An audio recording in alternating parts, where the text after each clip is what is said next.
everyone, I'm JD from Lowbound Journals, and this is the next video in my free faith journal course that I'm running on my channel. We are in the process of gathering our supplies, and this is the final video in this section of gathering. So we've already gathered our pieces to make a journal. We've curated a beautiful scrap box of treasures. We have gone through a magazine looking for images and words we can use for this course. And now we're coming to the category of treasures. Now, this is broken down into smaller categories for me as well. And every person will consider different things treasures. But for me, my categories include things like vintage items, personal ephemera, beautiful papers and ephemera from, store-bought supplies like that, and also your scraps. So we've already curated our treasure scraps, but in this video I'll go through each of these other categories with you. So personal ephemera is things like what I've gathered here. This is typewriting from my grandpa. This is an envelope from my grandma. These are scans or photocopies that I took of a dress from South Korea, because I was born in South Korea, but I was adopted at 4 months old, and this was one of the dresses that was taken back with me to Australia, and I still have it. I still have this beautiful, beautiful dress. And over here, this is my grandmother's handwriting, and I love it. It's stunning, like on its own vintage ledger. Love that. So I've just gathered a few supplies here of some personal pieces that I might want to include. Included in the category of personal ephemera is photos. So this is how I store my photos. I have a A5 display book. I got this from Officeworks, and I just have random photos that I have taken. I love doing creative self-portraits and photo shoots, and so I've got quite a lot of different photos. I've got lots of beach and ocean shots and things like that. Some random ones, some of books, and of my pretty rings and palm trees, and my cat, of course. So my tiaras, and some from childhood as well. So all sorts of different photos. Got some of my roller skates. This was a photo shoot that my sister did while we were at the beach one day. So I've got all my photos in here that I can go to if I want to add some photos to my journal. So that counts under personal ephemera. Moving on, so I have two categories of paper types for treasures. One is store-bought papers, so things like pretty scrapbook paper and doilies, and I've got some gorgeous galaxy type paper here with the stars. I definitely want to use that in the course. I've got some floral paper. What else do I have? I've got some of this wood and some text and script. I've got a whole bunch of doilies. Oh, I've got some blue butterflies and a camera. I've got some of this novelty type paper like vellum and glitter paper. So all those kinds of things is one category of papers. Another category is vintage. So you can see here that I have a whole bunch of different vintage items as well. I've got some bigger pieces mixed in here as well. So I should actually have, if I was separating this properly, this would go into this pile. It's an envelope. That one would go into that pile. But I've already kind of separated them further into a different category as well. So this one is for decoration.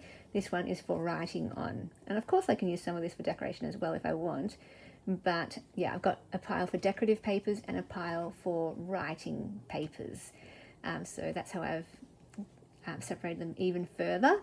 But essentially, yeah, there's store-bought pretty papers and then vintage papers represented here. And then the final category I would want to share with you is things like ephemera, like the smaller pieces, not the papers, but the ephemera.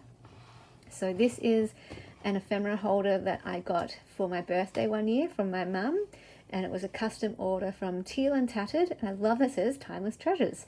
How perfect. And so I just keep in here like random pieces of ephemera that to me I have been hoarding for a long time. They're just completely random, all different types of things. Some are printables, some are playing cards, tags, store-bought goodie stamps. So a whole mixture of different things. Stickers, Daphne's Diary cutouts I put in here as well. Some word stickers here. I love these. Oh my goodness. I have been saving these forever. If anyone knows where you can get these, let me know. Send me a link, because I have been searching and searching, and I love these so much. They are stunning. I've got some tags here, and look at this camera. That's so cool. So these are just, you know, store-bought goodies here, like different ephemera pieces that I might want to use to decorate the journal with, because wow, you know, I've been keeping some of these pieces for years, and it's time. It's time to use the things, right? And a whole bunch of other goodies here at the back. So yeah, I have got a lot of things to choose from in this book alone, and I'll bring out everything again to show you my curated treasures.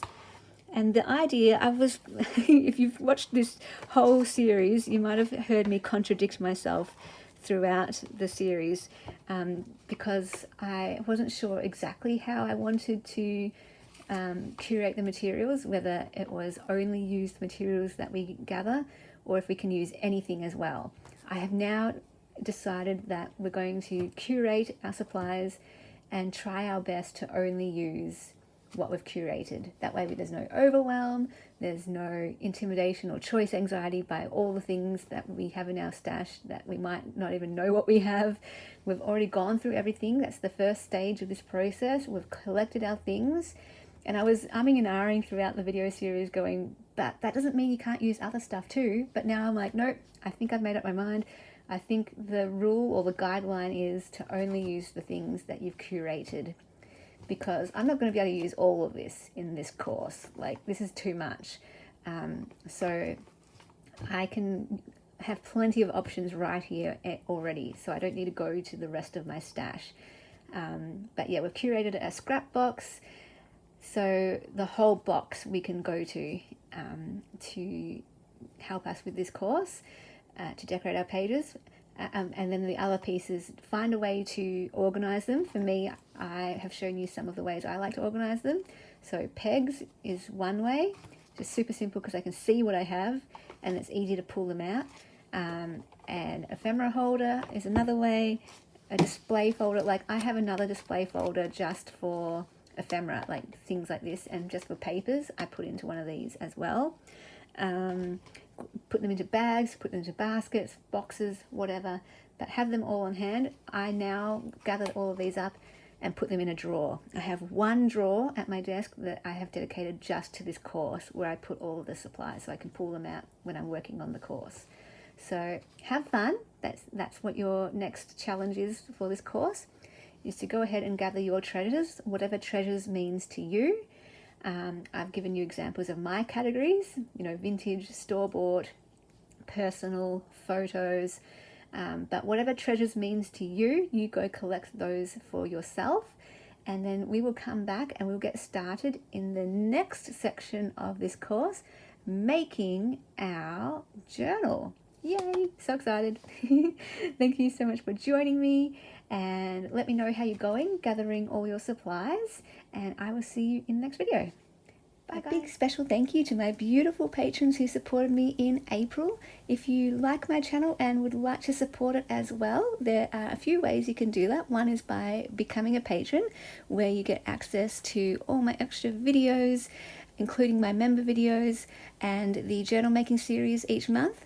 And depending on your tier, you also get access to every digital kit in my Etsy, plus a new one each month. And there are various mail tiers as well, where I send you some goodies in the post.